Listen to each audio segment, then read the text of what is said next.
सर्दी की रात थी। बच्चों ने अपनी दादी के साथ एक कहानी सुनने की इच्छा की। दादी ने उन्हें एक खौफनाक कहानी सुनाई। बहुत समय पहले की बात है। एक छोटे से गांव में एक पुराने और भूतिया हवेली खड़ी थी।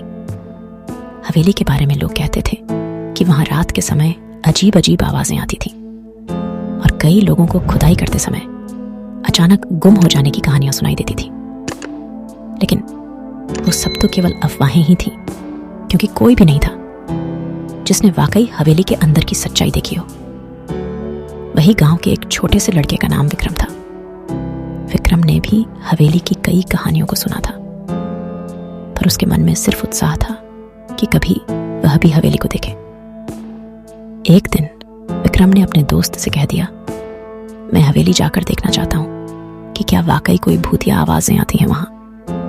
उसका दोस्त उसे मना करने लगा, पर विक्रम डरने वाला नहीं था। रात के समय विक्रम हवेली की ओर बढ़ने लगा। उसके पास एक पुरानी लाइट थी जिससे वह अपना रास्ता देख सकता था। रास्ते में अचानक वायु चलने लगी और लाइट की बत्ती बुझ गई। विक्रम का दिल धड़कने लगा, पर वह डरने वाला नहीं था।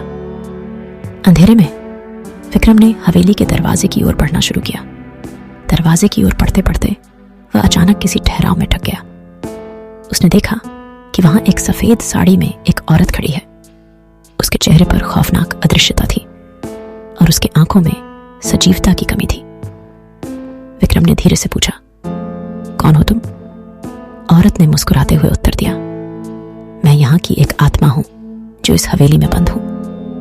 विक्रम ने हौसला दिखाया और पूछा, तुम यहां कैसे आई और क्या तुम वाकई भूत हो?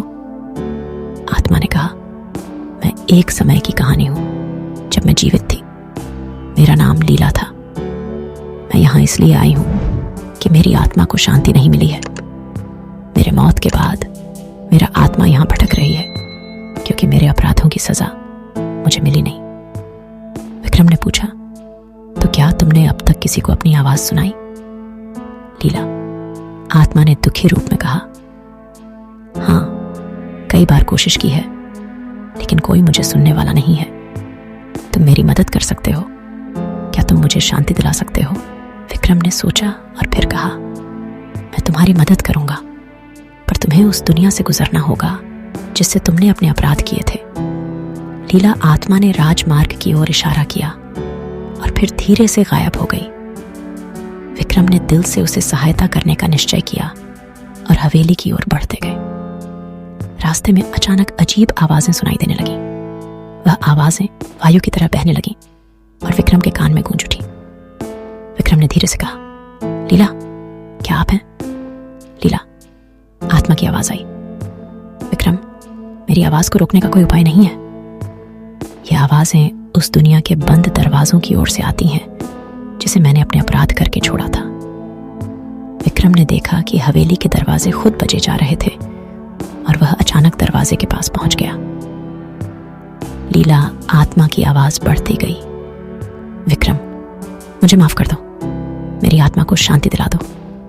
दरवाजे के पास पहुंचकर विक्रम ने पुराने पासे को धरती पर गिराया और आवाजें रुक गईं। हवेली के आसपास एक शांति की सुस्ती छा गई और विक्रम का दिल धड़कने बंद हो गया।